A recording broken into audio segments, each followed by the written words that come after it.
Wow.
Tapu ki he awhio. Ai lau maari ma oni oni. Nā le o whaki. Ai whunga o lolo tō. I he kamatanga. O kune kei o whaki. A mamani.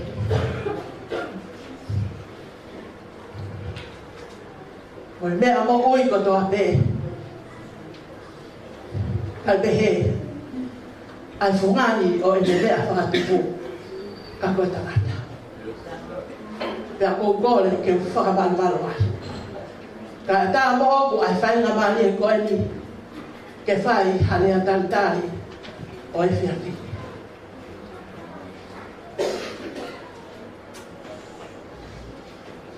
Pawhetai ki a Sihova. Hakulau mani e moia kotoa pe o ia te au. Pawhetai ki ono huafa maa ni oni he. Pawhetai ki a Sihova hakulau mani e pea oa na ngalo e ni mea ofa fulipe. Aia o kune whanga mole mole e tau ngahi a ngahara kotoa pe. Aia o kune whai toko o tau ngahi mahaki kotoa pe. O sa mea o e ahoni. O kou whahofo ngātu ae tangatai whawhikau sea o e whiawi ama hoi sipa. Whawhikau tanela tonga maka. Tako maa e kau se vaniti mo ngahi whamiri kotoa pe o he sipa. Ke talitali loto whia a ke mo tolu kotoa pe ko mo mea mai i he mo koeni. Pea moia o ku mea mai he ata pea mo lea he hoa koeni. Ko koloa pea mo whia e tau ke mau ai whainga mali e mo ui ke tau kau ngā whanongo ki he leo ofa o e otua o ku amanaki ke tau whanongoa. O pēa talitali whia ai tangata ai otua ko tutuni he lau mali e ke me i Aotearoa i he weekend koini. I he mahina ko me ne maurangi mamatai he tangata ai otua he ne urangi malanga he api ako sia e tōtai e whakatoka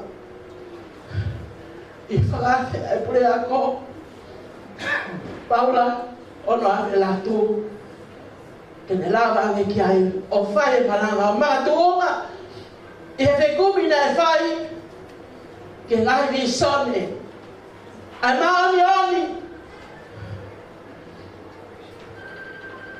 ai ui he o tua he kuanga koia senturi koloni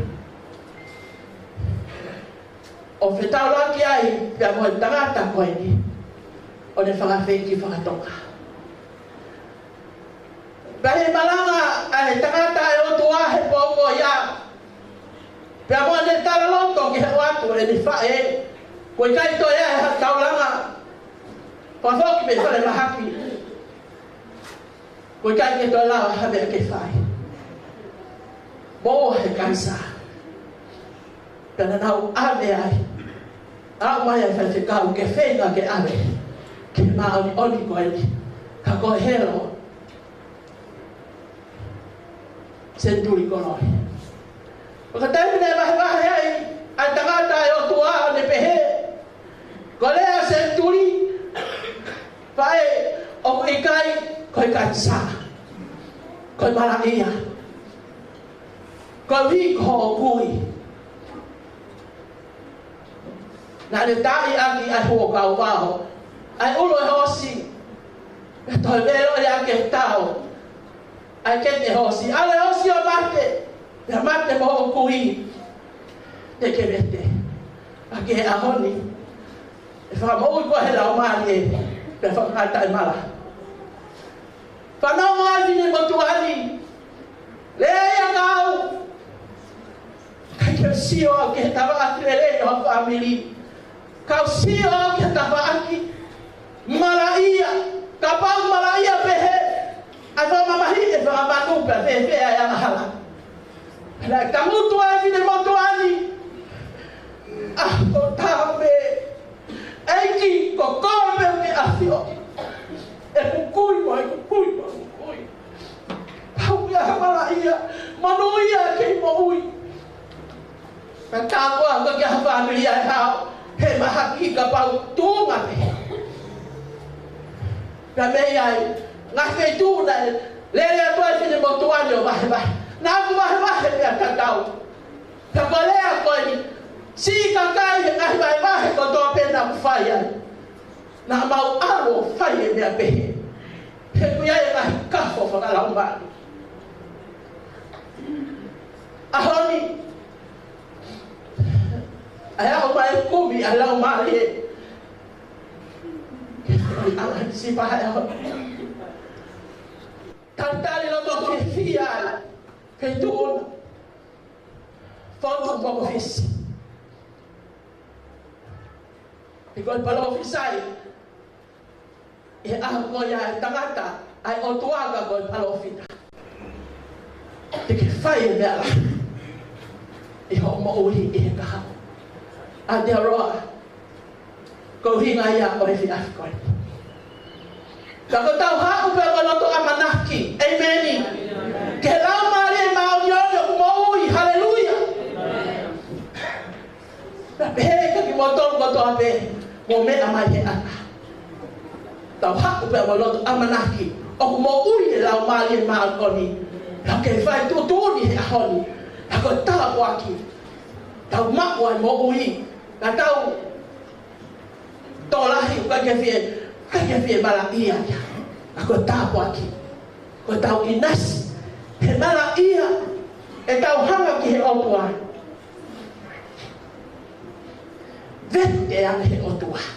Vai mo tau whakatau atana. Talitali lo to fie ko he hoa koe. Tangata ai otua. Koe mau aman hakilelei. Poko tutuk ma oni alau mali ma oni. Lave ai. Hepsipa. Lave ai si kakai ko. Yes si kakai. Fai mai me fangarai. O mai me ngafe tu keke. Si fie lava ma ke fanong ke leo. O lau mali ya pehea tali loto fie. Ko ia tamutu ka meloto amanaki. Ko lau mali ma oni. Amen. Whakafou mai he ene panu. Tau whakapasipasi, tantale tangata e o tua. Fotu Momofisi. Talaki.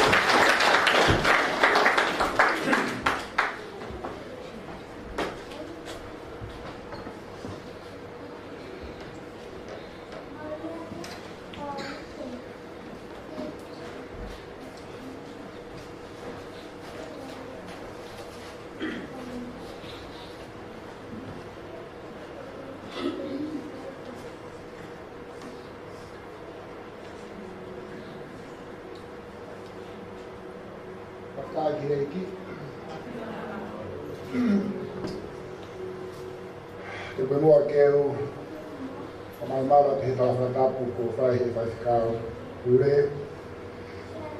Te a uperata whakahapa, i rea whio a lau maari o tuai a tau hahau.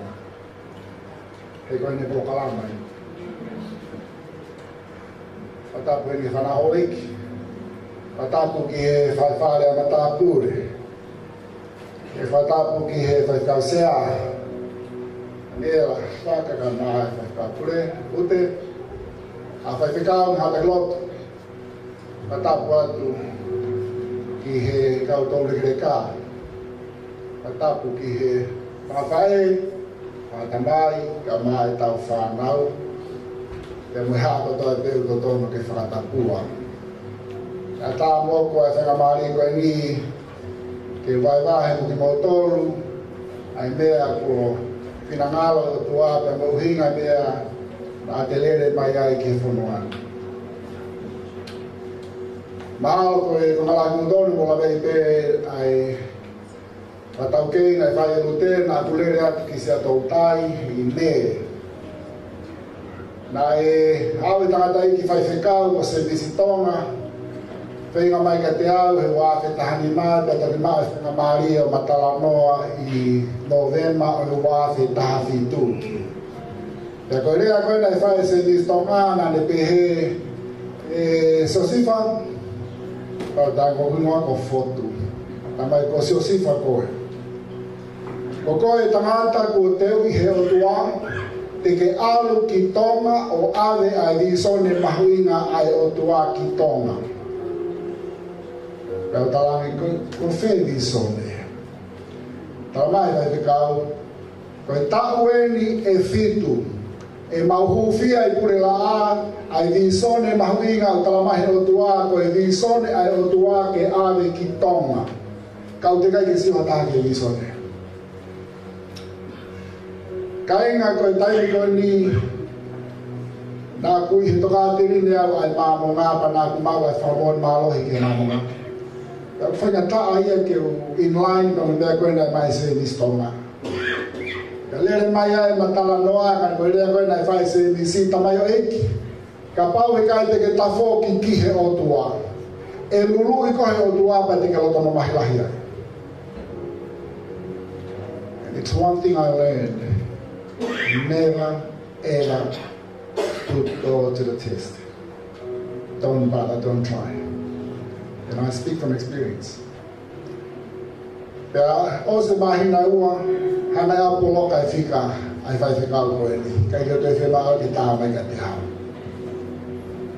Mahingi nai whitu me iai, o au bena ku hifo e whilala ko maua pi, o mau hau ki whohasi si iksi taroto ko smarolo. Pau kei nofo ia I whakaukau. Rau he taimi nai siria ki namsi koe ni koe ke ilo, hei korona pe koe hae mea nai si mālo olo ai. Ka kua au bena ku ilo. Kau ia, kau talangata ke otua. Na whoki lewa koe talanga se nisi, whamore more aka, ka mai se nisi o ua, whamore more koe ke otua. O kai koa o ko ui koe koe o tua o kune ui koe talamai o tua na ni o steu I pe koe mei manawa. Ka o ke tai tokanga ki hene tuki tuki atu. Punonga mei ai ka inga, au he wafi wanoa, Tau talangi ko kua mu whanau. Nea mo e whamon malohi ke toka tina mamunga. O kai mea ko mahinoi. O ku mau I ngange ke umanawahe pia winifia ki he tangata a kune whakauha ai sino pia me lau maari o tangata. Rafe rewa ai waka he wafe wanoa au nofo o whakaongonga kato ki he otua. Ai au mai ki Novema o I wafe wa taha ko osi vete kwaukai. Pia weia he lau maari e ke utai ki he whewhine ko resieri koloi. Koe ofi no e foti koloi, koe lahi e a senturi koloi. Pana huana le si taho mai fika le se ripa o tāki. Ia I o huana le se ripa o tātu. Maha koe tāu e tau mo furuturu e mau whepuri ngaki. Tamari se ripa, ha mea lahi ke tā mai ai. Koe tānge se maha o ngari whakaori e mea koe njau tātu. Koe osi pete au kai pa wei ha au maari e ki o tātu ka koe. Kau ke wilo ko hanya ko kata ka koe. Kai nga na osi matana mo le sien, ko ke mahino pe ha be auto ka la mari. Pe ta ma le sien he ko na ko fa matala noa. De ala vea le sien ki ma fa ha mo ma visone a senturi koloi, ki lotu sei na fa ponson pi I fe ko ni tahi wa fitwa. Pa tam le sien, ta ko me ano to kan ge otua. Amba le sien ore wa peke o whakakaukau ki ai, he koe ke o ame noa ia mea koe. Kai tuku e noa ki taimi. Nai tā le sieri ke tāhi ke whina iki o tāngi. Koe ni koe tangata ku tā mai I he whekau tolu ono a sentui. Langi na ko hai o fotu a kato mosuka. Alangi whiwhini oi aue. Mana tui koe ki tamasi iena, nai palofisai sentui koe. Kai ngā koe ku waiwahi mo kumotore mea koe ni. He koe Polokalama ai o tua o kutoka tūtui. ai sea vahani meni mawe tahataha hei kai ke foki noa mai ngahilea ke alewa ko lave mea ko loto ki ai.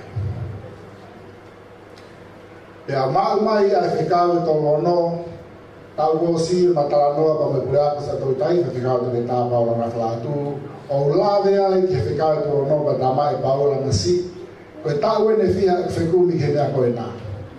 Ke whakakau I historia lotu ho tau whonuani hi tau wange awe lotu. Ka hangarewa sen kia paula ma ase tau gosi. Pai kon whenisi sune pe hakirewa paula o pureako I sa tau tai. Koe tai mea koni uti kei ui lope ko whewhi tu ke awe ki ai ai whikau koni la se mistonga. Anta mai koe tai mi te ke tafoki kakatoa I kihe otua. E toki hanga pe otua o atu ai viso ne ki ho awhinima. Koe tai mi na kulere toi mo kumari ki ale sieri o ne hanga o mai ai viso ne ki ho ko awhinima. O whamoni e rea nai whae se mistonga. Anai tatari pe otua. Ki taimi ai otua. Ki tafoki ki otua. Ake panglofu ai, rau ki ti sema tau kosi, uhawe, akure ako sa tau tai ki sene ma ki whiohi, te ana ofa lau maari o ne a au na hine a keheke, pana o haware lahi kure ako sa tau tai. Mahino peke te au, ai ngau e o whahe otua. Kamara Kristiane, koe tau whanonga mo tua ka ki hangi e whangataka. Na malere mai ki hei Februari ma mokoa ke mau ki Polokalama ki whaiaha mai whai, ka mahau he wakako pe hea mokoa. Tala mahe lau maari e hoko e taalu ke mau maui. Ke makua koe ha. Koe taiming koe nai flat ia iau kalani. Koe toki awa pe malai wapuna he fiafi tu site pa mau tau mai ki hene tua prelu. Padalang ka ko pau ke ta foki pe he ta taimi he tu site. Ke tala mahe lau maari e to he foki mai ene ahiki o kalani. Ke ne hanga luluka o kalani. Ana ka ki fuoko to mama whai ki hukoa. A te pau morite ke ki a pau puto nai whai. Nasareti ta talangi ki vihi. E toi riu mai ahe ana tulaki heni heu te ni. O whee ma foki se nehe tu site. Whai kulau tahi tapu ma whaleka alango poa. Ke hata whalai te tana. Hei! Ai hao wene whai whekau awe na pure taha si siria tō masi. Pane tala mai koe u whakatokanga matanga o kalani. Apia, ko ia au kia hano te ringa tupu kene whanau. Ka pepe ka inga mahau, ka whanonga mai mo koa, ka talangia he wakako tango kore whakore more atu. Nā ke pehe ko pe hano hinga ko wahe wahi ai ko ngalahi, pe mea ko toa pe ko wasia, pe mo simione reveni, pe mo whaiwhekau to ke tāpaula na whala atu. Ngai mea ko mahe lau maari e. Pe kai ki ulava nemo ko kumari koe ka koe hofi taha pe ke te au. Ka koe ke whaatahe lau maari e ke wahe wahe ma koe. Whio mau e tunga wha lau maari e ke taha ki a mua. Ainga nama tau mai koe ni ki heni, e mai o huaga te au. Oi, koe ne wuhare nia. E wapuna. Tangu sai pei. Mau mai ke tuaki ka mata fuafu. Mabalene mai te koe halare o whete kau morute. E tue uha. Ko hai au ke manawa si ki hataha. Ka pau koe o tuaki na whanonga. Koe o tuaki ko me pure e uha me momoko me mawhanawa me rotane. Me tano mo ne vela, ai mahina ko hei. Tai mi kona ko ke tai me sa tau tai na song he lau marika te au te ki au ki nusila whai whikau. Pana ustalani pia ki he pure ako, pe paula, tango koa. O si ilo pia te uhau ki heni, pa ki ilau pa whewhi tu te uhau ki ai, pa me taimi te uhau ai. Kana smahino ke tea mea tokanga mai kia lau mari o tua mātua tahi whanau. Koe tāau koe ni o kuhu ki ai, anu usilani hange lau mari e, ki whanua si kai whai mea lalahi pa whatupo pau ka te au. O ua na nofu o whawhalala pehe o kai ki halanga matangi ha whetu e nusiwa. Koe otua na ne whai maman koe ni.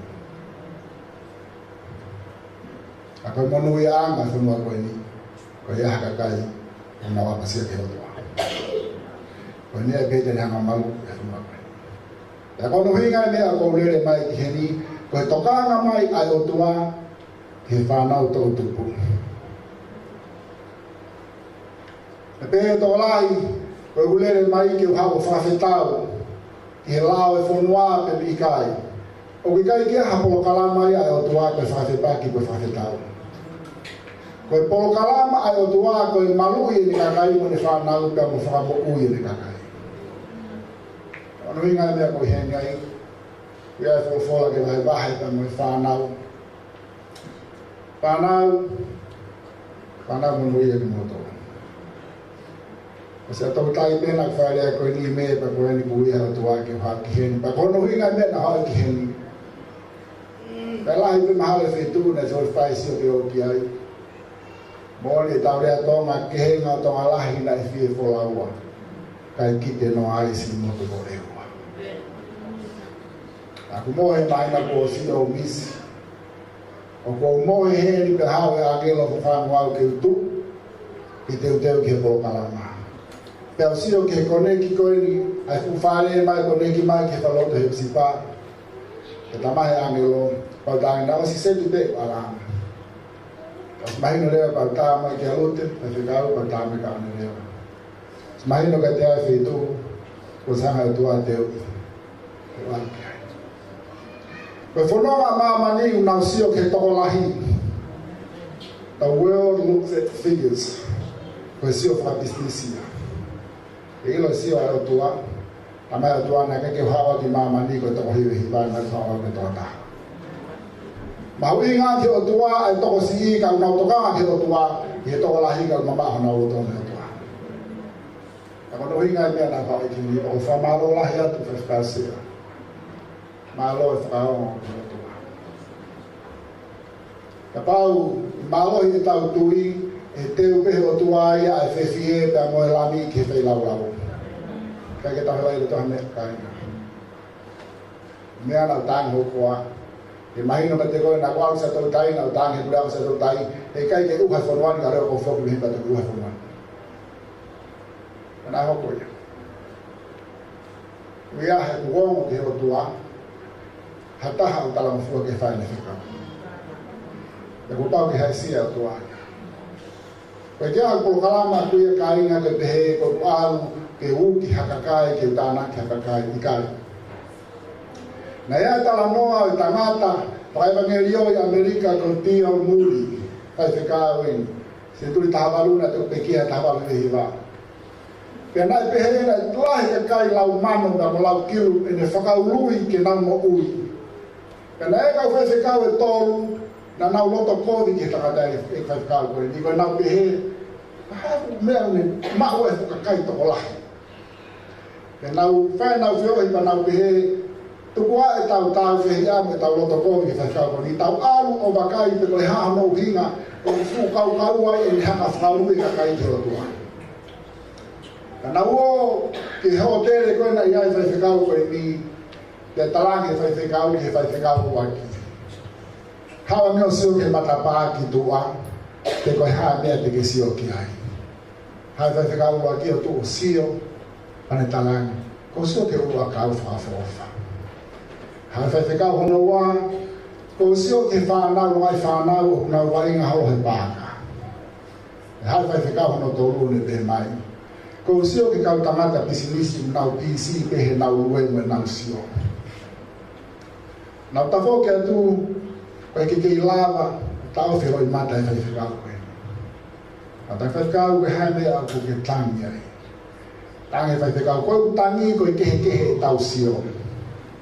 Koe kutohe me ta pāsio a tau sio, ko sio ke he lau wafe, me lau mana, me lau kilu e kakai, e kai ke nau wao ki he vani, e koe ke nau ilo o tuamu o kuhui, Sisu Galaxy.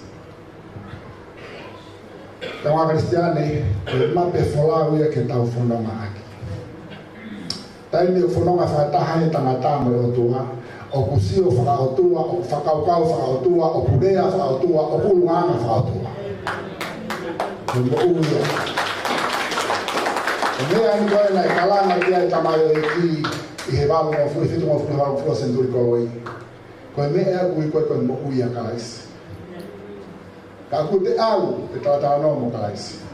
Ka aku te huo te tātāno mo kalaisi. Ka aku te whemea tokoni tātāno mo kalaisi. Koe taimia o toa i rea koe mo ui i a kalaisi. Koe kai koe mo ui a kalaisi, koe rea pe. A koe toa mo ui. Whanau, o kai koe hinga i tau toa koe tui tau wāla. Koe tau alu te whare si ai nā pe te tau si ai mai. Koe tau te whare ka apa tau hopai koe whukaa. Koe tangata lotu, o kune whakafua mai i hene toa mo ui, ai uru maanga whakalotu. Ka te utalaat ka te kino tōru, mō mākai aha koe ni. E iai taimi e sio ai tonga kotoa pe i Musilani i olunga ki Hepsipa. E koe hano i ngā koe tangata mo e whioi anga mo e kakai o kuna o mai asini suka laisi o whakamua mua pia whika ulu aki. Koe māmai na māmani pa e sio a māmani ki olunga ki he māma. Koe tau whono ngā pe. E kai ke tako tau sio ki lalo koe te woloho tatunga mai. O i kai ke lalo si su. Ei mla hei tau whaalot, wahinga lana pe hifo lau maari e. O wholoa hifo lau maari e. Koe lau maari e nā tawhaki. Kei tū pēha me lau moritoni, hausia e ni hapu lau, he tū he pōkatoa. O futu e sene mōtaria. Kainga tonga. O i koloa mahuinga whe maho o tua, te ulau he kōni ke tau yufu, e me koloa mahuinga ko mahi o tua, ke tau wahe kahe a pōngpōng. E me ngahi mea ia o tau, kia te au hanga kuwakai, e mahino kia te au, ko whia lau te tapu, tau kai pe mahimo. E mahino kia te au, ko lau maari e pe o tua, tene lava ve teki a ene whorofora. Kon mahu i ngā hatangata, pe kua whianga, pe kua siasi, o ku mahu inga ia i he lau maari e maunioni. E koe lau maari e maunioni, koe toko taha mauri e taha i he kuonga. Mahu inga au ita. Pea kui hena i o tawhaki. Tau sio, tau kakai, mo mamani, no algi isile, i hanga nau whakaukau, o si isu en hau tawhaki. Mone whamalanga senturi koloi, koe o tua e kawhio. E tau tato gumi, ai mo ui he potu e mate, e koe mo ui ene he tawhaki. Whanau, o me ke toa ki taiti keu, lawe ke tau whanau, e mātua tau whanau. While I'm here, I truly feel humbled to be with you at this very moment and understandably understand the whole purpose why I'm here. I know that legislation has changed, especially in this wonderful country that has corrupted this country. And the purpose of why I'm here is to remind you the Lord's work and His vision for you as the future of this church and also of this nation. In the rain, there's nothing we can do about the rain. And nobody can stop the rain except God. But when you have an umbrella, you can stand in the rain. So it's like having God's grace. You can walk through fire. You can walk through sin when you have the grace of God with you. During the COVID, we were required to wear masks.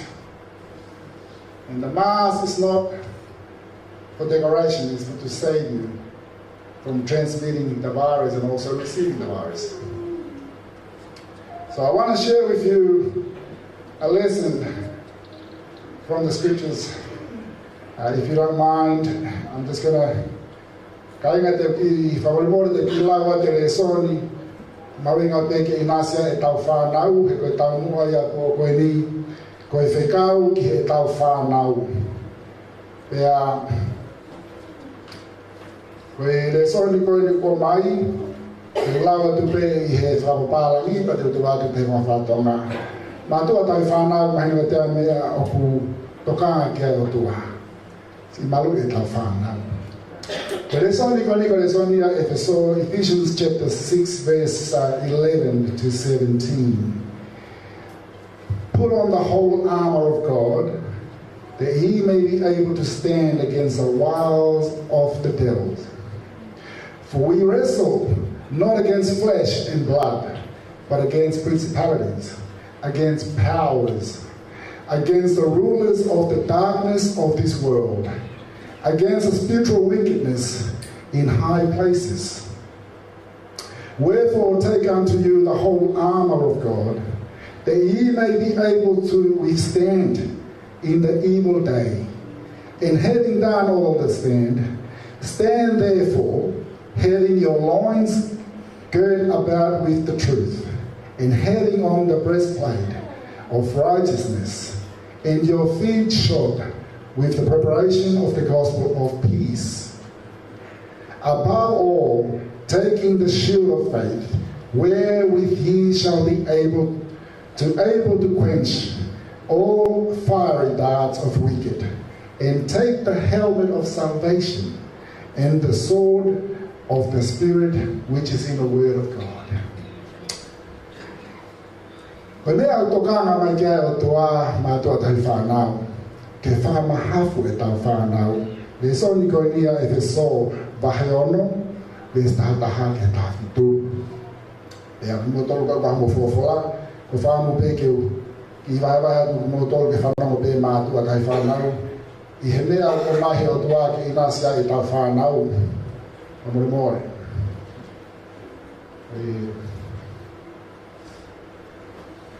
Koe ai koe soni ko te so hai ono de stata ha ki ta fitu. Ai ke te ki mo tolu ai mahafu tau ko toa o tua. Ko uhi ke mo fa tu ha ke ki nga hi tu tu ni ka ai te mo. He o kui kai ko tau whanga tua mo ka kano mo toto. Ka ki he nga hi pure, ko nga hi malohi, mo kau pure o whakapo uri o mamani, ko kau la mari e kovi, I he nga hi toto I oruna. Ko ia ke to'o ai mahafu tau ko toa ai o tua, ko uhi ke mau whaatuu ai, I he aho o I kovi.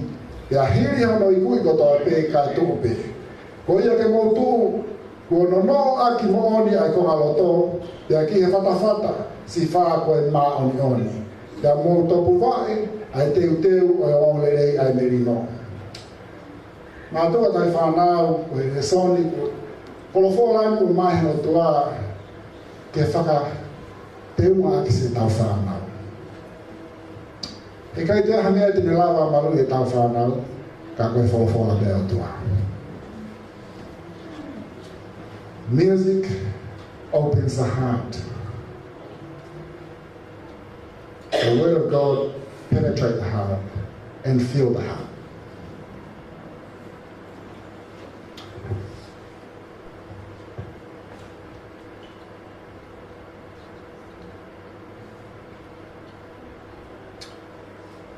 Ka tai whamore more ko whetang siko nā lute. Ko whea masana.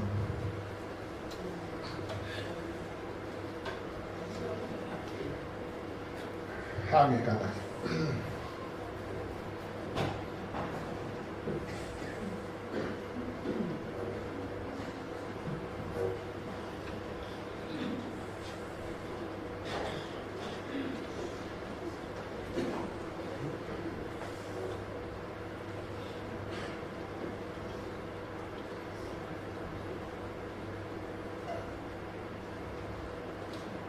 We haven't met.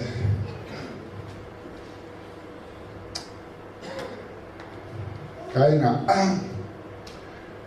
kami e konga ko a whea mai ai a wheituoni, e whahama he lau mari e ko ki talako koe ni, e ne whai whungau lahi mua whawha. Ngai peni koe rea na whai se turi ko hoi ka te au he taimi. Nāku ke tā wāluari. Nāku wāluari I alunga mamani, O te kai ke o tau ai ngai pe ke o te mana ko si. Te ke na no ma mo te ke fa ki wheka wa ki mo e am si ko ni. Mena mala mali ka te au. Masina.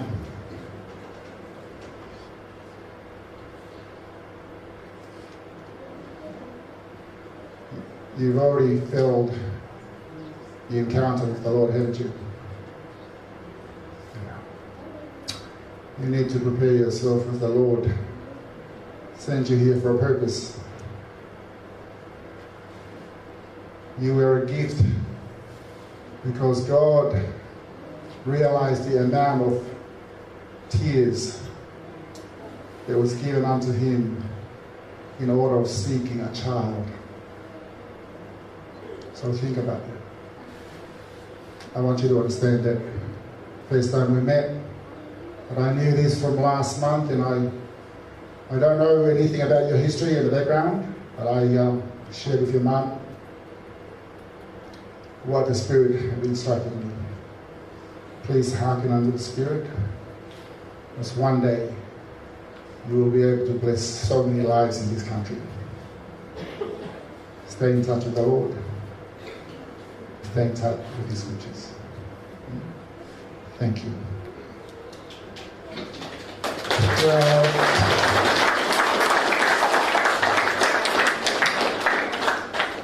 Our children, let me remind you how important it is to have your mother.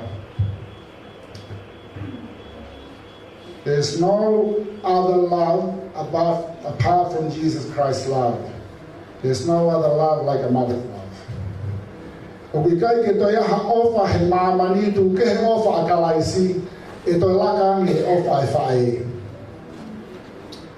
this is the reason why. Talamai si su wau be ko hala me mo ni me mo ui kai hau hatat ki tamai tai fo mai te hau. Ko alu ki he bani ko pa ke tau fo ya si su ko ta ta ke he ya. There's no other way. Ko hau ai tangata ki mamani wo pau ke fo mai ya he manava o fai. Te kai ki so ka tangata ha mamani tai fo mai manava o fai. Hangai fai o fata I tamahe mahi mahima. Pakua te ofalahi te mo tol fa fai. Peangi mai na ke mo I fai. O ki ai e ta kwa ki mahapinga I fa fai. Ki ta fu na fa nau mo ofa mo mai fai. Ko ya kona ki mahapinga ta haya e ma e tama e ma wi an he fai. Wa tau kaukari e tolu ko he kari tonga, wa kari loa, wa kari maafana, wa kari whakana. Mahawenga apitoia. Now, honor your parents. 6 Ephesians chapter 6 verse 2. Honor thy mother and thy father, which is the first command that comes with what? Comes with a promise. What is that promise? Anyone knows what is that promise? Honoring your parents? Obey your parents. You'll have longer days in life. Okay? When you honor your parents. Matua tawi whanau. Koe whanau, koe mea mahuinga tau e koloa pa mea tua. Ia ku mahuinga e tau mea koe ni, ua mo te tau hangi koe kau paparangi hu whanawhanaku. Alu hamu toa parangi he aho hoa tolu, o a koi e ne kuri hu whanga he whanataku. Pe hau koe mo uri o hae kuri ka tuane whanau e ke naure takai hoa. Ko pau ke hanghai o tua o eke ki he mātua ko toa pehe aho whamau te tākati mo tō na koe. Na yanga whewhe o tahi koloa na waka te koe. Where do you learn how to play rugby? Can you learn how to play rugby in the library? Can you learn how to play rugby on your computer? Where do you learn how to play rugby? On the field with who? With a coach. rugby, tennis, boxing, even going to school, you need to have a teacher, you need to have a coach. So what does it mean? Where do you learn how to respect and how to love and how to give it? Who is your coach? Your parents, mom and dad. Mom and dad. You are to train them. Matua talama ko fa ke tawa ko o we kai ko ako I ko talape. Ko fa ya ko ne ako I fa na ka pulu ko rea ka monotaki ki na tolo. As a parent, your children won't always do what you say, but they'll always do what you do. Matua kai fa na te kai ke fa na u enda ko ta te tau rea. Ka te na fa me ko ta te tau fa. Koe tau tāsi pinga ko toa pēko, tau ngaunu ko toa pēko, ki unu ko toa pēko, ngai mea tau whai, e siofi tau whanau pa te nau whai mea koe ia. Koe tau mo uima tau whanau, pange pēko tau tūko si o ata. Te aha koe pongpongi, kau whiwhine, tua te si o ata, I to ita si o ata, te mai si o ata, mo whatongia pēo, koe whakahaa te pēo ke whakahaa mai. Kau ke whima au ke mea, mo whakatapu, au taftasi, koe te kaa, koe mea koe te whahaa mai, koe mea te whahaa. Koe tau mo uia. Dea pehepe tau whakawhea ngai ke o tua. Koe whakawhotunga o tau whai ke o tua, koe mea koe tau o tua, koe mea pekso nai tua ki hai. Nea mo ki kakai toko lahi, tau sio pa tau pesi, koe tama le rei e, whiwhine le rei e, ngata pe tau sio I tua. Kawa Kristiana. Koe o tua pe taha ki sio ki loto, e sio ki tua. Sio ke kuongani, hau I ngahi kakai no talamai o koe no mau I whenga mea koe ni ko whamoi mahaki. O hanga kapuse te volo. Koe kakai ni koe o kulau koe ki aia māti o vai whitu. Iai aho te nau ngau noa ke o tua pa mai o tua. Depart from me. I never knew you. O kulawa pe ke te hanga o lohi a ki ai fua o lau marie. Kai kai lava ki hanga taha o lohi a ki. Kaunori. E lava pe ke te hanga o lohi a ki ai mea ofa o lau marie. Ka koe fua o lau marie kai lava taha ki na o lohi a ki. Koe hae fua o lau marie. Koe ofa. Whakataki. Merino. Koe tui. Ana moko moko. Ka ataki fua loa. Koe fua I o lau marie. Koe mea I o maminga. Am nofto ta masi tau alo whamui e mahaki. Mga Kristiani, o si hanga he whamui o totongi aho tau mo ua. Totongi kakato.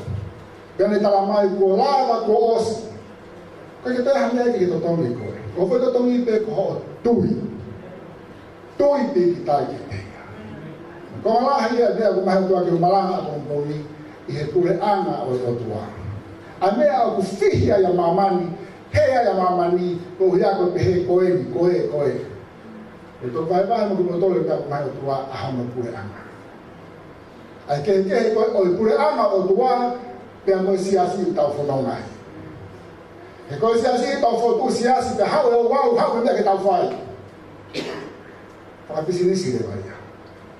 O kure anga o tua, o kutai to tomi ke vai mai tata. Wow, kono ka tau lahi, na kutokia ka mai mea na mai lau marie, tau mahino ke te au, ai uhinga na hanga te ka tau. Ta koe koe mea koe ngofua, na tau toto hako ka tau.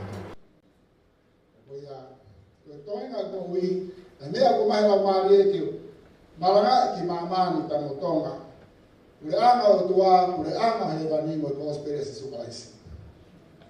Ai mea ia fihe ngai sinas to lahi. Nau pe I o pure anga ni o tua, o pure anga ni o tua. E to whamahina ka motoa kung pongo ngai fofola te tapu. O pure anga o tua, koe lau maari maari.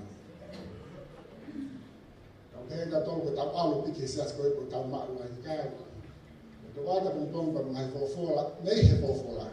E kei ko te hao rea me te maranga ko ngai Polokalama o mabahe, ya me toi tapu.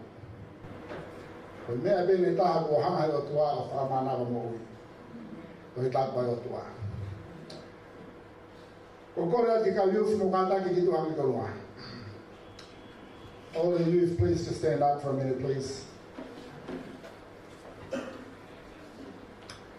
Ko kore tuen ke mātua, ke mō kātaki whamore more. Kamo to mua ki mea koe ni ke mahino I mohanga rehi e whanau he mea koe no manaki ke ulabe ki ai. Boys and girls,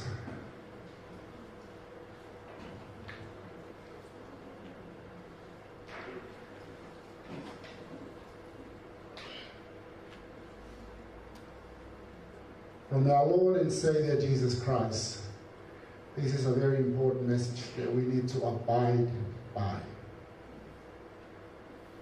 Every doctrine, biblical doctrine, whether it's indirectly or directly in the Bible, you would find it from Genesis chapter 1 to Genesis chapter 11. So I'm asking you an assignment, please. If you focus your life just reading Genesis chapter 1 to Genesis chapter 11, that is the foundation of your life that you will go on for the rest of your journey in this mortality life. Everything about the doctrine contains in Genesis chapter 1 to Genesis chapter 11. The world is fading away from that now. Find out why Jesus is called the second Adam. Find out the reason why man sinned. Find out the reason why God created man. Find out the reason why God gave dominion, man to have dominion over nature. Find out the reason why there is a gender, male and female. Find out why there's a doctrine of working. Everything contains in Genesis chapter 1 to 11. And I'm asking you, in the name of Jesus Christ, please take this very seriously. That's all I'm asking you to study as much as you can from Genesis chapter 1 to 11. It is the shield and the protection that the Lord will protect you through the hardship of life that you're going through in this country. Thank you. You may now have a seat.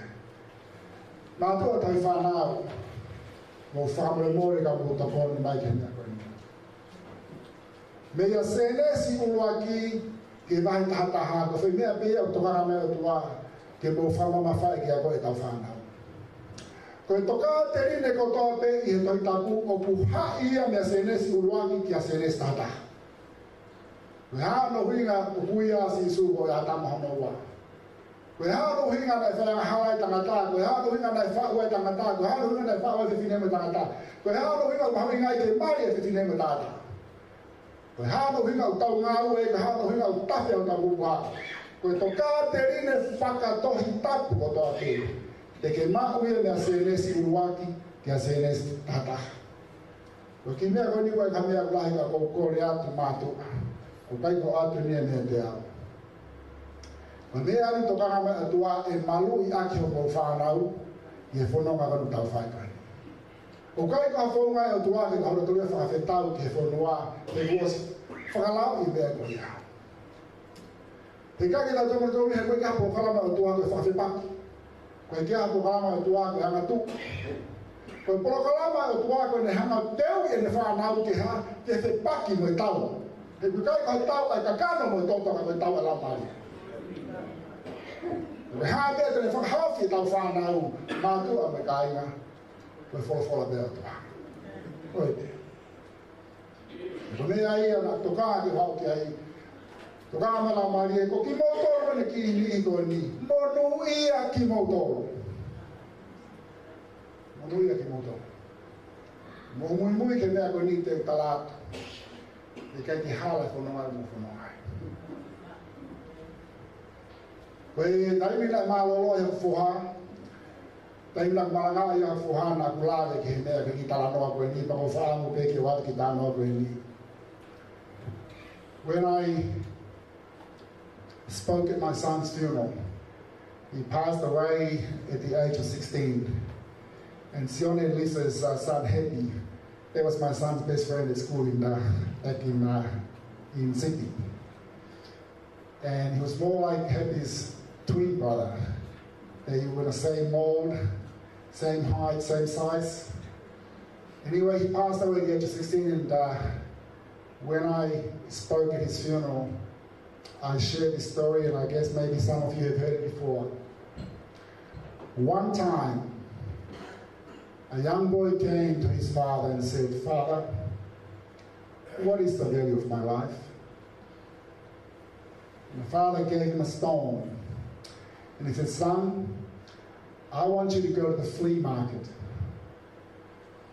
Show people this stone. And if they ask how much it is, don't say a word. Just raise 2 fingers." The boy went to the flea market. A gentleman came and said, "How much is this stone?" The son raised 2 fingers. The man said, $2? Yeah, I'll buy it. So he came back and said, "Dad, a gentleman at the flea market wanted to buy the stone for $2. The father said, "Now, go to the museum. And remember, if anybody asks for the price, don't say a word. Just raise 2 fingers." The son went to the museum. A lady came past. "How much is this stone?" The son raised 2 fingers. $200? I'll buy it. So he went back home and said, "Dad, a lady wanted to buy the stone in the museum for $200. The father now said, "Now go to the precious stone store and ask the owner, show the stone and see if he wants to buy it. And remember, don't say a word, just raise 2 fingers." The boy ran to the precious stone store. And when the owner of the store said, "Wow, where did you get the stone from? How much is it? How much is it?" The boy raised 2 fingers. And the owner of the precious stone store said, $200,000, I'll buy it off you. So he went back home and said, "Dad, the owner of the precious stone store said he wants to buy the stone for $200,000. And the father said, "Son, do you now understand the value of your life?" It doesn't matter how much money you were born into, how big of the house you were born into, what color of your skin you were born into. What matters the most is where you place yourself. Matua kai whanau. Koe mahu inga o tangata mo e whanau, koe whetu koe o ke tuai. Koe whohina vai, whakatau he wharekoloa mha e pāngai ua. Malawa ka puna e pāngai nima. Koe hina vai tatau pe keke hana mawinga. Koe hinga u whalea koe ni. Ko whea toka te rina kui ai, ko e toka te rina e whamahanga ki hau whanau. Nā e toko tāhana ma tau noa. Nani kore mai ka te au keo, tā mua ka mō whiwhine. Ki mahata kōni, pau tāngi o tāpuna te whanite o tāngi he taimi. O tā tāno me o whiwhine ka ni pau tāngi. Ko ou ane tuki tuki ata o tuaka te koe. Ou a mō te ki hanga tuki tua tolo. Pea oua na ake hanu. Ma toko hake o ki tamasi i toko taha pē, o tamasi tangata, o whakasotoma he kuke i he roto whare whakasotoma. Ka pāo ku te nofo i roto whare o pāngai ua, koe mahuinga i ho whanau o pāngai ua. Ka pāo ku ke alu ke pisi o me, koe mahuinga o whanau o pāngai o nge alu. Ka pāo ku ke alu ke whare, o maka kolo maka mahuinga, koe ua ki uia. Mā tonga tau hi whanau, te urea ki te motau he huafa tau e ko si sukaisi. Make the right choice for the future of your children. Nei kai ke tala mai he o tua ia ke mui mui ha loto. God never said follow your heart. God said if any man wants to be my disciple, let him deny himself. Pick up his cross, then follow me. When I get to our minds, believe in yourself. Just believe in yourself. No, Jesus never said that. Jesus said, believe in me. I am the way, the truth, and the life. No man could come to the Father but through me.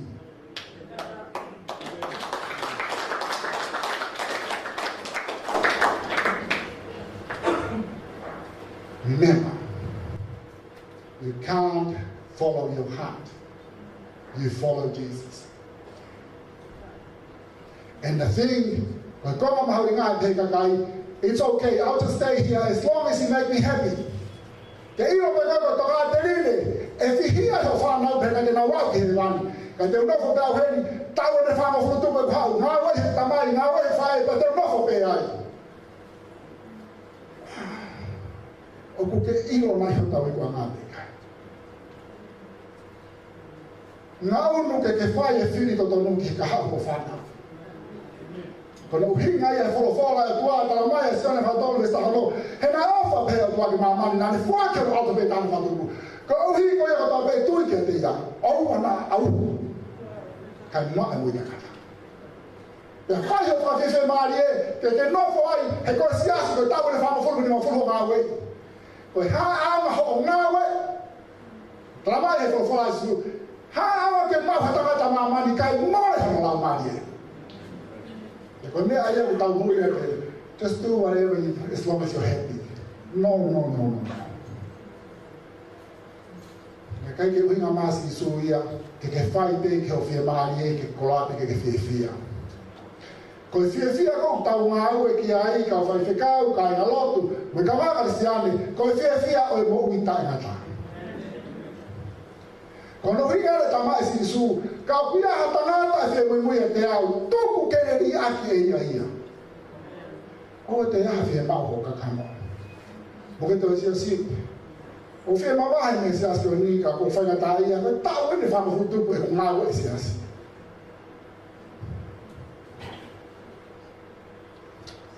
ile ko fa ha we aki ka ta me ana ilo ha ta ko revive na be ta ha be si tangata fa ya halang ngari fia me ta ba taina ko holo me ka ku ke I o nai o I wa e more a mama ni mo fa ho fa ka hanga ma ya heri mo mama hita kata kama kristiani na ka ke fa he o tua a heri mai fa na wa tua na ne fa wa heri ki te o mo ni ka ko mui. Ta koe ni koe nuhinga ne mani fufulamu e tapou o kune whai. Mā tua tau whanau, koe mahu inga ho whanau, e maka tu unga ia I tokate rino ki tau koe. Oua nā ki hanu, e aho tāna ki tu unga. O atu koe kia I te ha, tala mai pāngai ua. Kohu koe whakaukau, koe mahu inga koe ua kiu. Koe whaitu koe o ke tuku ai, e tipeni hona mahu inga mei ai. Kapag ave hinawai ki malaba puna e pangai ni mo pangai ona. Katuku e pau sama ka to ka to ni manoa. Ne ta tau e. Ka te ni me la mali ta ta. Ko se tu ko ke ai e fa ma ga ta tau la mali ki. Ko me ai ku ne fa fanga ko what you eat is what you are. Ta tau pe a me fa materia ta me fa la mali. Ko me a to fa fanga ko me a pete ke fo la.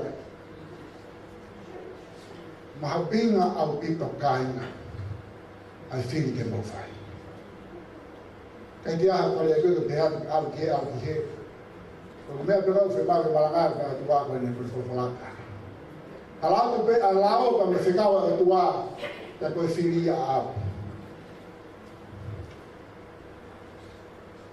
what is always famous is not always true, and what's always true is not always famous.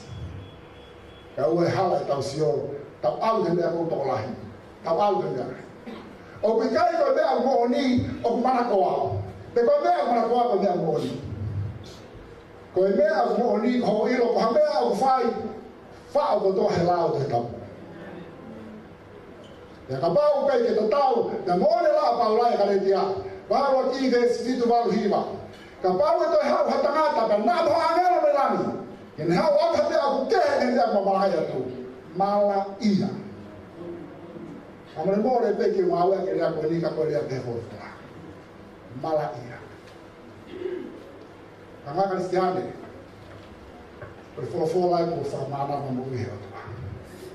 Maka ia hame aku fai ko mama o me. Lao e ko o puna ba puna fly within the radar. Puna ke dia ko afia tu tua. Ke puna ka fe tu ke ai mala pa ma tu tu fa le fe tu ko be ke Hau ke mama ke lo pale. Me ko yo e kita. Kawan Kristiani, youth sitting in church does not make you Christian. Going to church does not make you Christian. Reading the Bible does not make you Christian. Living your life according to the Bible makes you a Christian. Kui kai ko Kristiane ko tau lao ko tapu, Kristiane ko tau lo tu tu fi hai aho, Kristiane ko tau malanga fo fola tu a kai.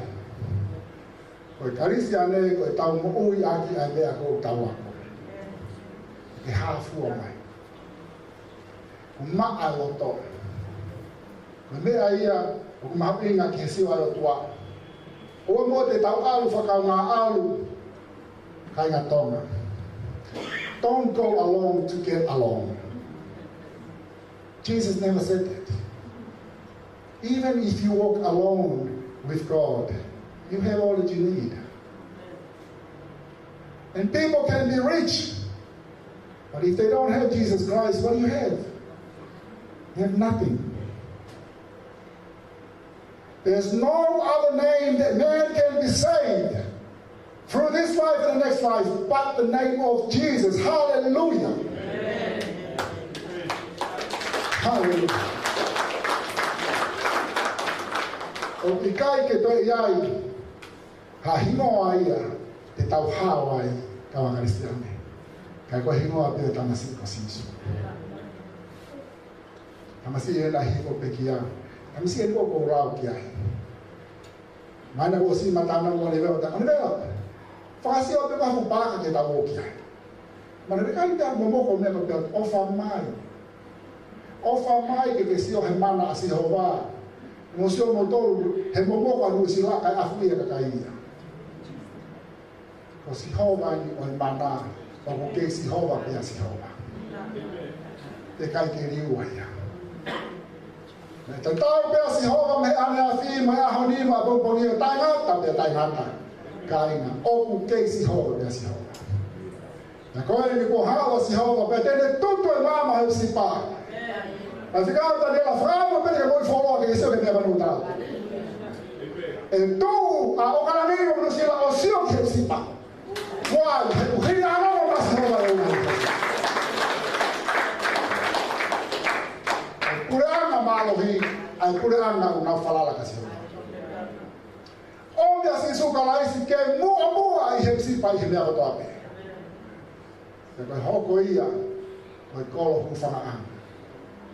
Hepsi will become a fortress in years to come. People will come here as a refuge. Na kai ki hako noa. Lute ka maa Daniela momentoinga si asi. Na kai ki hau noa ia ki hei. He ko o toa ta puane mo ia o kai ki alu mo ia o toa.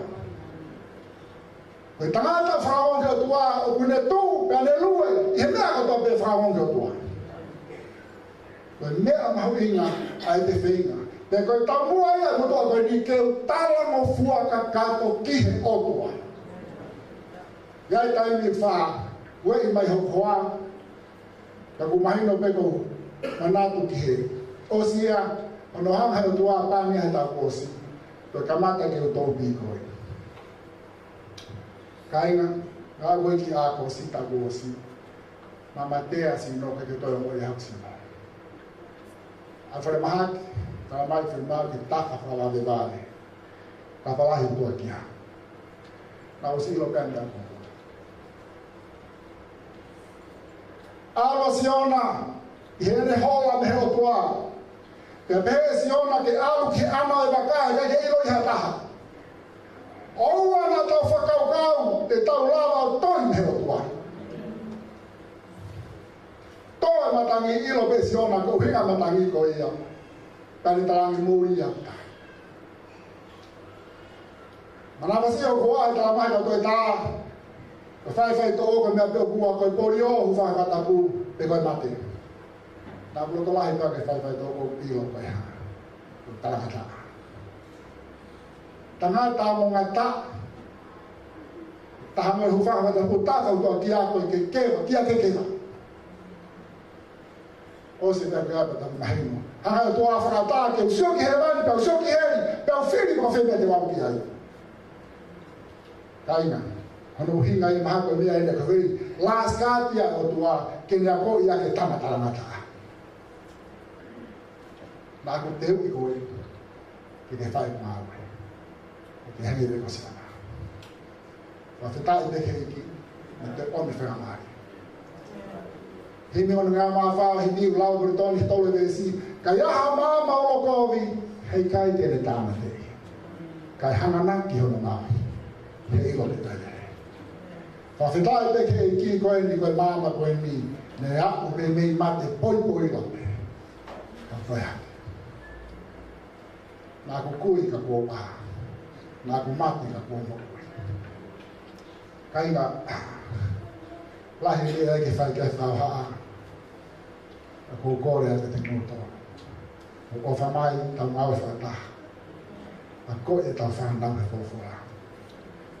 Ka pau e kai ke tau a ko e tau whanau ke nau ilo si sukaraisi e a ko e nā mani he whomake.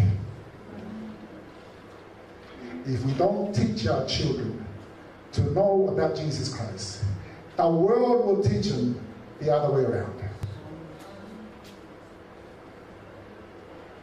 Mea mahu inga tau whatangia ka takilotu mute ka wheilai mātua e eki heo tuahi ka whaiwhekau.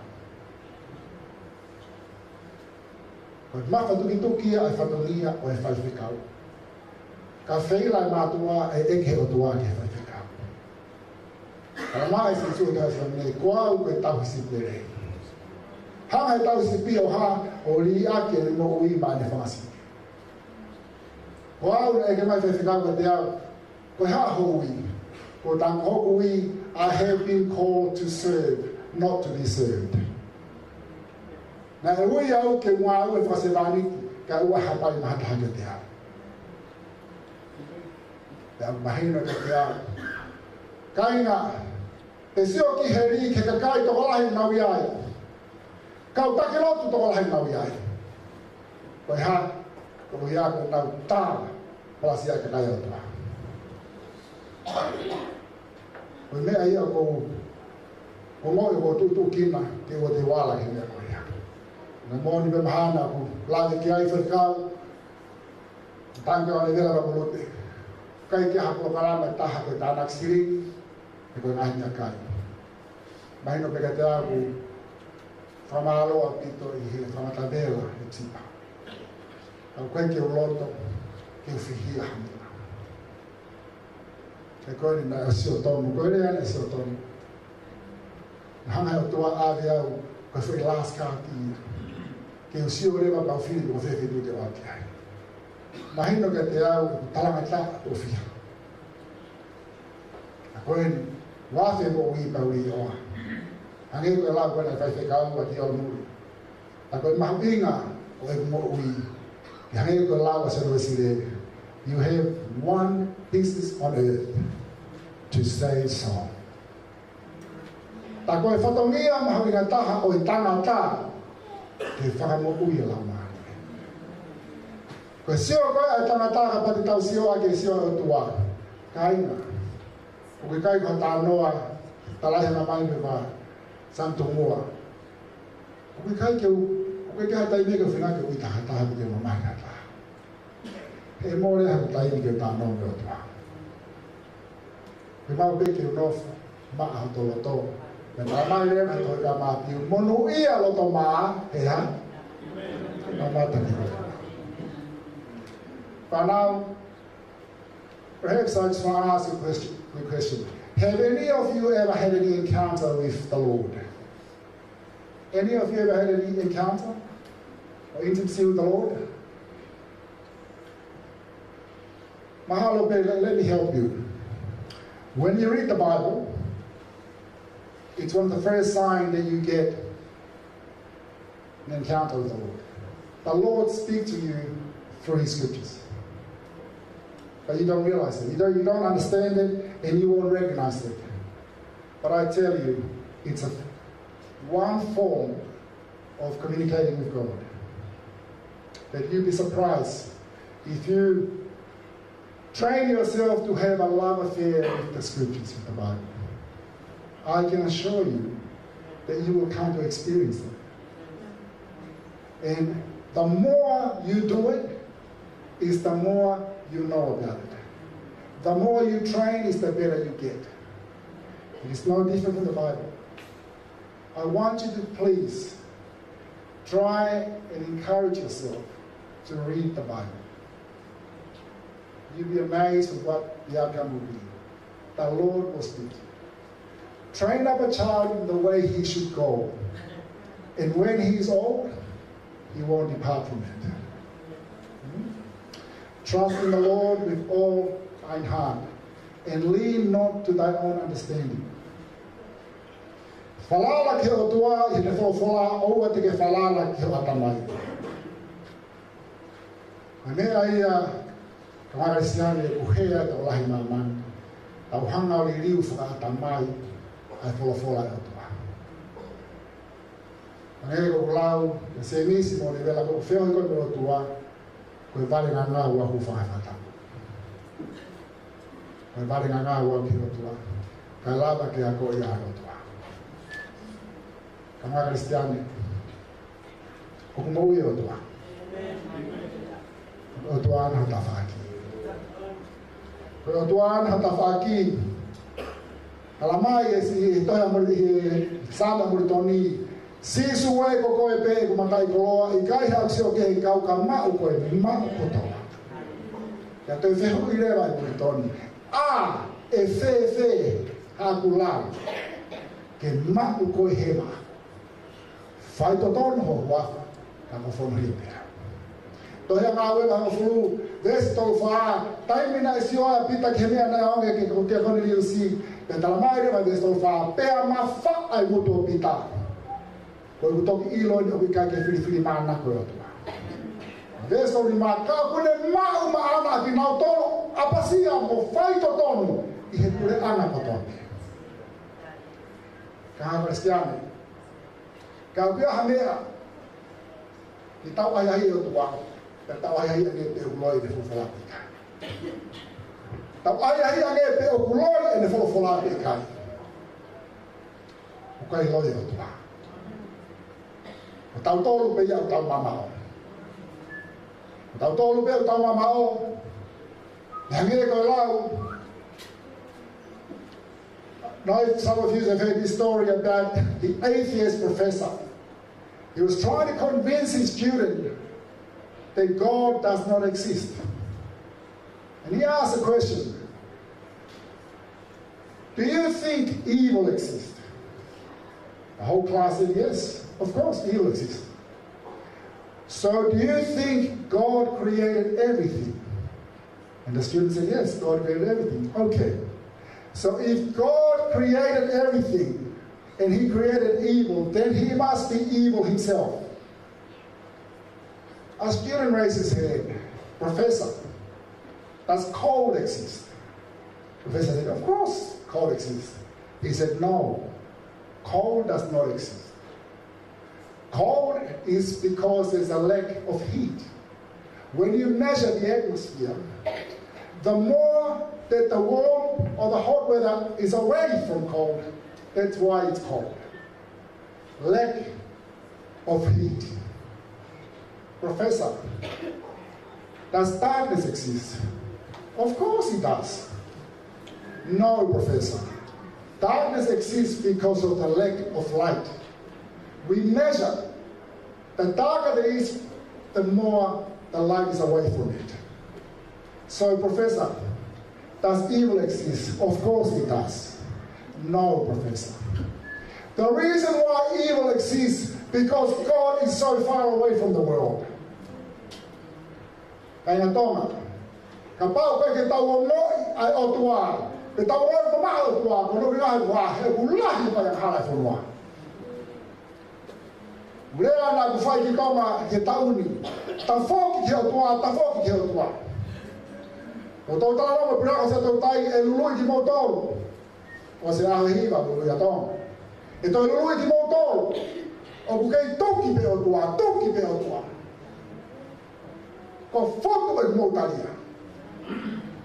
Nai soi pahawa to semua. Ko enda ko tu ha ta pa tu ya. Monuia tangata te faaga ta pa.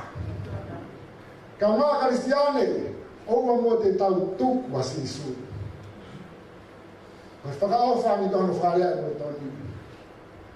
Ko po uri enge po mo nisi kei tu pia. Hausi aini haukulao. He tu he poko toa. O whamai o whakaara mo ta pa. Ke humaya sisu, ai tamasi ko sisu, o mo ui wharewerema i o mo ui. Ke ua hukai pēha whai ahu taha pēha ahu ua pēha alu. O taranga hau tu whewhine, alu klo tama alu Israeli. O tangi koe hae mea i mau mea ai. O se matanga me toko taha i tau o si na alu Israeli. Foki mai, koe riunga ua e kapkapeia. O tangi koe hae au nga mole ho fituase, ho valuase, foki mai, koe riunga ua e kapkapeia. Ko mea mea whai ka mō whakatupulaki ai paanga tak mamata Israeli.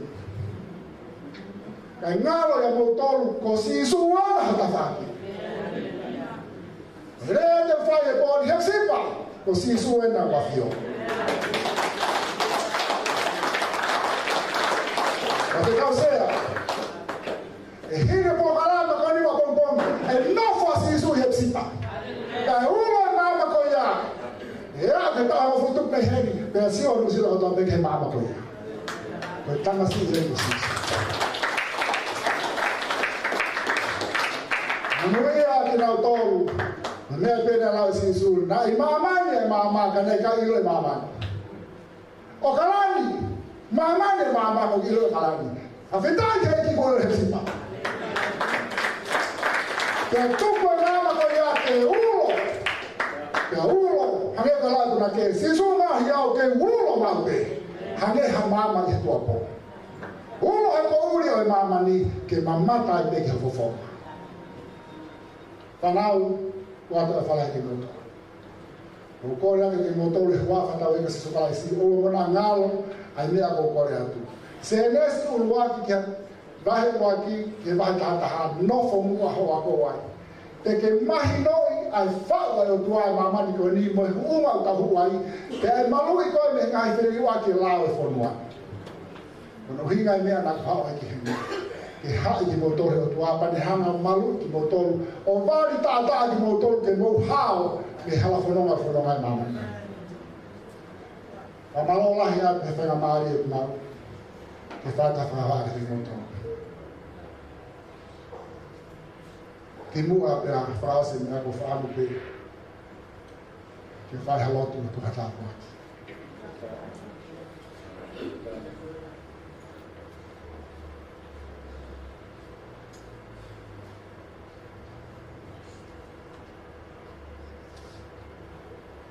Eiki le rei. Ko e tui koe o ngai tui. Ko e eiki o ngai eiki. Nā ke whao mamani koe ni, me i he hala a tā me maunga noa.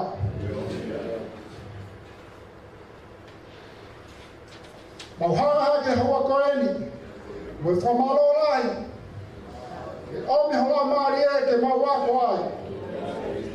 Ta ke tuku hakoloa i he api ko hepsi pā. Te ke nofo mau o whakaulo ho mama ke mamania e whanua koe ni. Vai tā pekina mua ki nau tōru ko tō pēu nau i hei. Ta tāla peke tōna i whene tā au pahaki ko tō pēu whihia nau sino. O nau i heni haua koe ni. O nau lava mai he pōni. Koe nau whia mamata mo nau whia whanamoa ko whalawhia. O kumawilo koe o tua koe o whaimana. Koe o tua koe universi. Koe o tua koe kei ke harea e whia ke mahanga o whakalaua ke a whiona. A whetai ki ka ofa ke rea hia, pa ke hana fotu o fukai he sipa, koe fukai merino me ofa. Mau kore ki hoa whio, ka ke mau lava e mau toru hame. Ko koe me taha ku ke lava.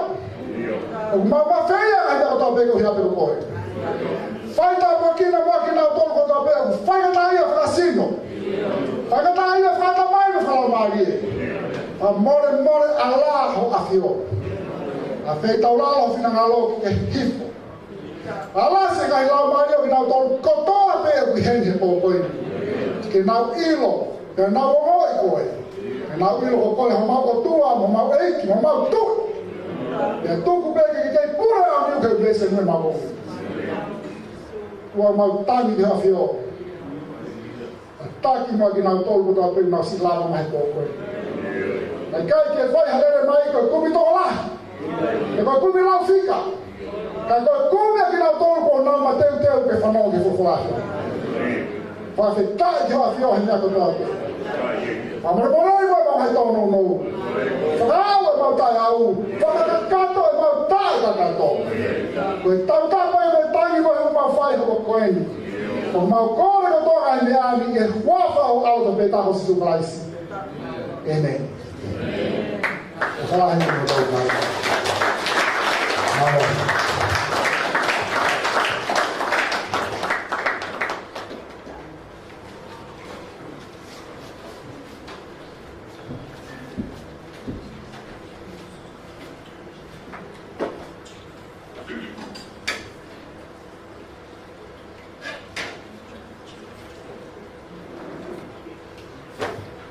Pergi mau siap dia tahu rotu papidai OFF ini kono tiau Fotu Momofisi hibi taha fa komol me kita hiwa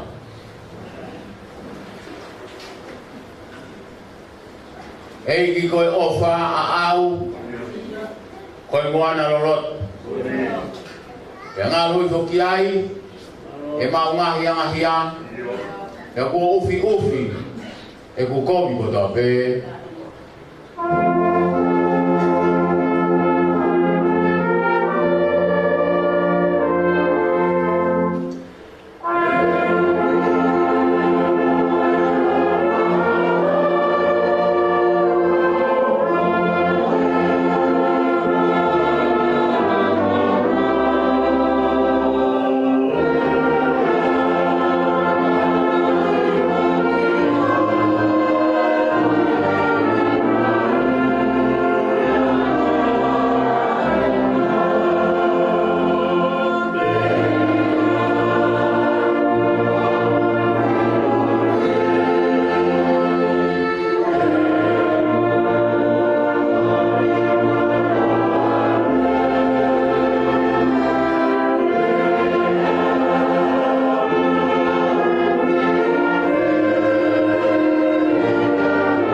Koe maanga ia, pea ada ina, ki mamani koto be.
Moi fia anga o ko iro heni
ngahi. Pe amore ia te au ai ku ngahi tokoni. Ai mau pe kutu e tamai ia te koe.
Mo family more mo do me mai pe e fiafi sapate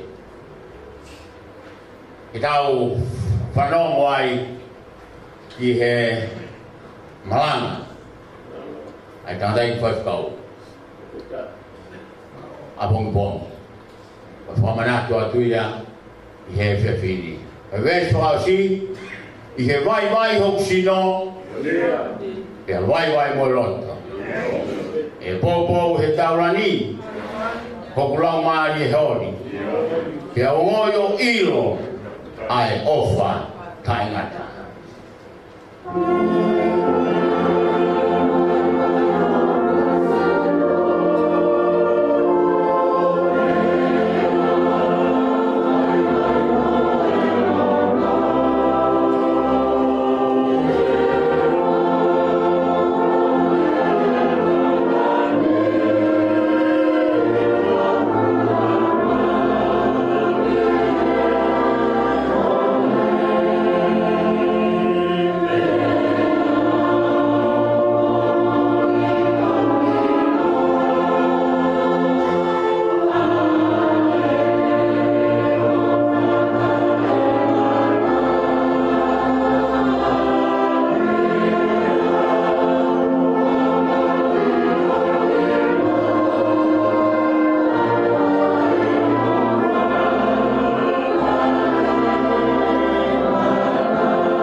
ona hiki ai fai pe o tangata. Amen.